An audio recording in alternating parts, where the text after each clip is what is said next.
LeBron sees a moment, I'm going to go get him. And it took a year of working the channels behind the scenes, but the idea this was a big surprise, caught everybody off guard. I don't buy it. Boy, I swear, y'all's king is diabolical. But somehow, he's a genius at the same damn time. We gotta give him credit. The dude is a master puppeteer, and that's facts. Fam, thank you for tapping in with the kid. This little channel is creeping up on 1 million views. Can you believe that? Since its inception, all right? And I couldn't do it without you. Let's get it. Let's keep up the good work and support. Love you. All right, y'all, listen. LeBron James is getting exposed. And Anthony Davis, let's keep it real. The dude got betrayed, man. And if you really thought for 1 second LeBron James had nothing to do with or had no clue about the trade, if you really bought the acting job of shock and disbelief, then you need to work on your chess game, fam. Because obviously, you can't see the board, and that's facts. Like, it was clear as day. He didn't know about it. Give me a break. But now, even Colin Cowherd, one of LeBron's loudest defenders with a major platform, right? This dude has been bashing Jordan, like just blazing LeBron to the utmost. He's silently calling him out, right? And this is how he compliments LeBron's genius, but he's also destroying his reputation at the same time, right? But he's coming off as it's so smart. These lies, the manipulation, the backroom deals. We have to agree. It's been very effective. It has built LeBron's illustrious career. But is this the price of chasing Jordan's ghost? This what you gotta do? It's all coming out. But let me hit you with a story real quick that shows exactly why Jordan will always be in a different class from LeBron James. Because back in 1997, Jerry Krause, the architect of the Bulls dynasty, he wanted to trade Scottie Pippen for an 18-year-old Tracy McGrady. Yes, he wanted to trade a kid out of high school, break up the greatest duel in NBA history for a kid straight out of high school. In hindsight, looking at what T-Mac became, yeah, that would have been interesting. But you know who stepped in and shut it down? Yes, no matter what Scottie Pippen, all the trash he tries to throw on Jordan's name, Michael Jeffrey Jordan shut that down. He wasn't having it. He told the general manager, no way you're trading Scottie. Jordan understood loyalty, man. He understood that you don't betray the people who've gone to war with you, the people who helped you win championships. Now, imagine if LeBron was in that same situation. Would he fight for his teammate? And you know what? I'm pretty sure he has fought for some teammates. I'm not going to do that, but we've seen how he treated some of his other teammates. Yes? We've seen he'll let the trade happen and say, it's just business. We've seen it before. Okay? LeBron's loyalty is to one person, himself. But Jordan stood by Pippen, even when the front office tried to tear them apart. That's leadership. That's greatness. And he still made it work. He was determined to prove them wrong because they won again. Now, like I said, Jordan and T-Mac together, that might have been, that we might be thinking about T-Mac in a whole new light because that would have been insane. And Cross definitely had an eye for talent, but Jordan knew better, y'all. Championships are built on trust, not experiments, man. Now, Colin didn't outright bash LeBron, but the only thing I heard was LeBron would smile in your face, stab you in the back, and play it off like it wasn't his fault. I'm not going to play the entire audio. I'm going to just play the parts that make my ears go up. And you could go to Colin's channel and hear the whole thing, right? Now listen to what Colin had to say. And when we come back, you be the judge, fam. Get your parts out, because we are about to go. So LeBron needs one more point to score 50,000 points. Obviously, he's the most productive player in NBA history. 1 point shy from 50,000 career points. Nobody's ever done that, right? But one of the things LeBron has, and I've never seen anything like it, is intuition. If he was a sea captain and he was in control of the Titanic, it would have never hit the iceberg. I've never seen a guy that can see problems before they happen. The biggest mess in the NBA is now the Dallas Mavericks. Due to injuries, an awful trade, protests outside the arena, prices are down 40%, fans just sick to their stomach. Now you add on an injury. You got a head coach that doesn't trust the GM, fans who can't stand the GM. Dallas is a complete mess. The Kyrie thing just adds to it. Awful injury, awful. And yet, simultaneously, man, Luka's starting to really look good, and the Lakers are in the championship bubble. He bailed on Cleveland. He said, I've been here 7 years. You can't get me another player. He leaves. He was right. He wins titles, goes to 4 straight finals, and Cleveland becomes an even bigger mess. He was right. Then his best friend's D. Wade. He gets to 4 straight finals, but D. Wade is struggling to play back-to-backs. And like a good investor, LeBron is always a year early, better than a year late. He leaves Miami. They fall off a cliff. He goes to Cleveland and wins. Then Kyrie gets in his feels. He carries, J.R. Smith and some quirky guys, hard to convince other pros to come to Cleveland. He bails. Cleveland goes into the tank again. And LeBron goes to Los Angeles. And in Los Angeles, people say, oh, Lonzo Ball, Kyle Kuzma, they got Brandon Ingram, but they had really good young players. LeBron gets them out, gets AD, wins another title. He's right again. And then, over the last couple of years, as LeBron ages, LeBron privately, he did, and you know it, was concerned that AD could not get him easy baskets.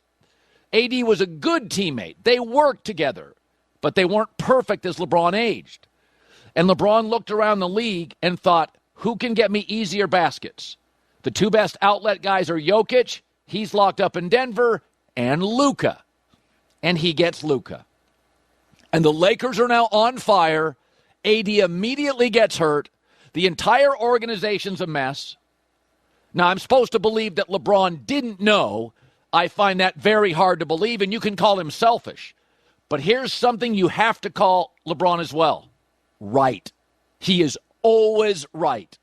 And then AD's played a couple of really good years, and he stayed mostly healthy. And you know what that means? It was time to sell the stock. You got your title. He was finally consistently healthy. He was older. And LeBron's like, I'm still a top 5 guy in the league. And I think privately LeBron had said, he's a good fit. He's not the perfect fit. And again, AD was really good for him. But he was 32 years old, and every Laker fan would watch AD and be absolutely honest. Weren't you always holding your breath? Weren't you always holding your breath? Of course you were. LeBron hits this crossroads. Like Wade, Bosh, and LeBron, they were still good. And the Cavs were still good. And LeBron and AD were still good. But LeBron seeks great. And I do believe he may have been given a day or 2 heads up, but I think he had grumbled privately that as he aged, AD was a good fit, but not a perfect fit. That LeBron still had to always be the initiator of the offense. And LeBron knew I'd rather be a receiver on some nights, not just the quarterback. So ask yourself this. Mark Cuban a year ago said, I'm going to sell the franchise. You don't think LeBron James looked at that and thought, Luka may be available. I really believe this. I absolutely believe this.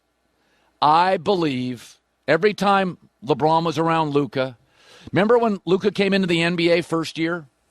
Go back and look at the tapes. Kid was 20 games in. LeBron's like, that kid's great. LeBron's like a talent scout. LeBron's like, that guy's great. He just makes sure everybody around Luka knew that LeBron thought you were great. He tried to get Steph Curry a couple years ago. Steph's like, nah, I'm a warrior. Remember, he kept saying nice things about Steph. What's Steph do? Steph can initiate the offense. LeBron can play off ball. LeBron can get easier baskets. So initially, he wanted Steph. And Steph wasn't available. Steph pushed back. Then he moved to Luka. Slowly saying nice things. Keeping in contact with Mark Cuban. Cuban leaves the Mavericks. You know, Cuban and Luka, they were tight. What does LeBron see when Cuban leaves? An opening. An opening. You lost your owner. New people in the building may not trust him. LeBron saw it, made sure the right people knew, and he ends up playing with them. I don't think it's a conspiracy theory. Too much of this stuff is public and well known. But how does LeBron end up once again? He tried to go Steph 2 years ago. I mean, good God, that was a 2-year rumor. He made sure he'd always hang out with Steph and see Steph and talk about Steph, and Steph was great. That was what he wanted to do, and Steph's like, I'm going to stay up here. Then he moved through the channels and Mark Cuban. Cuban sells. LeBron sees a moment. I'm going to go get him. And it took a year of working the channels behind the scenes, but the idea this was a big surprise, caught everybody off guard. I don't buy it. I don't buy it. LeBron is his intuitiveness. You call it selfish, I call it right. I've never seen a guy that, I mean, stuff just implodes. And LeBron's like, oh, what happened back there? Woo-hoo. Boy, did I get lucky. Wink, wink. I avoided another disaster. Nah, it ain't luck, man. I think he had this Luka thing planned out. The minute Steph said officially no, I think he had this Luka thing planned out the last year and a half. I really do. Man, listen, when I was editing and I listened to Colin again, yo, I fell out laughing. The part where he said, you think it's luck? LeBron is not looking back like, phew, you think I made it out of there? Wink, wink. Yo, that's hilarious. That, because it's true. We think it's luck. Nah, this is all by design. Are you paying attention though? On top of that, Colin said he believes LeBron is right. Jesus Christ. Listen, man, if you friends with Colin, bro, keep your bags packed. Because he believes friends are like stock. When you're hot, yo, we could be best buddies. You know, we could dance, do secret handshakes, all that. But the second that stock has dippage, gotta go on to the next hot stock or the next hot player. Make him my friend until that starts to dip. Oh, on to the next one. Russell Westbrook, on to the next one. AD, like Colin said, is he wrong? Because it's worked for him. So, can we really argue? Look, Anthony Davis was handpicked by LeBron to be his running mate, man. The guy gave up everything in New Orleans to join the Lakers, and now he got the boot right between his cheeks for the new toy and Luka. Wow. Right? AD was blindsided. More, look at the tea leaves while LeBron was working the back channels to make it happen. This is what Colin is inferring. This is the same LeBron who promised loyalty and said he had AD's back. But when push came to shove, LeBron did what LeBron always does. He looked out for him. Period. Now look, we may not like it, but if this is the only way he can win, it is what it is, right? If a vulture has to eat by stealing leftover carcass, can we be mad? That's what a vulture does. That's how it must survive, right? Here's the thing about LeBron. He's not just a player. He's a brand. He's a whole situation onto himself. Every move he makes is calculated, all the way from the decision to his return to Cleveland to his move to LA. He got to be in control. He has to, what else is he going to do? But here's the thing, and let's be real. How many times can you manipulate your way to success before people start to see through it, huh? LeBron's career is like a masterclass in strategy. That's facts. But strategy doesn't always equate to loyalty. Strategy isn't trust, and it sure as hell isn't greatness compared to Jordan, fam. Look, Jordan didn't need to recruit super teams or orchestrate trades and shadows, shit like that. He stayed in Chicago. He dominated with what he had and what he could get and what his general manager could put together. And he won despite it all. 6 rings, no excuses, no manipulation. That's greatness. And deep down in his heart of hearts, LeBron knows it. That's why he's still chasing Jordan's ghost and he's going to try to score 100,000 points. But the harder he tries, the more cracks we see in his legacy. Let's make this clear.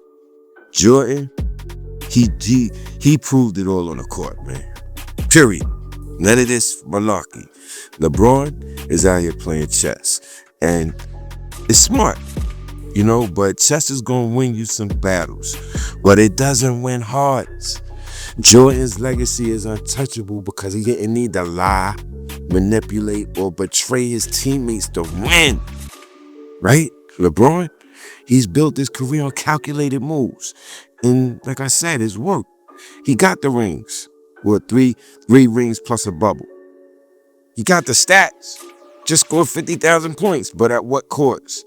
Betraying teammates, leaving franchises in ruins, and now, even his most loyal supporters, they're being passive-aggressive about the dope. Jordan didn't need to do any of that. He dominated through sheer will, skill, and leadership.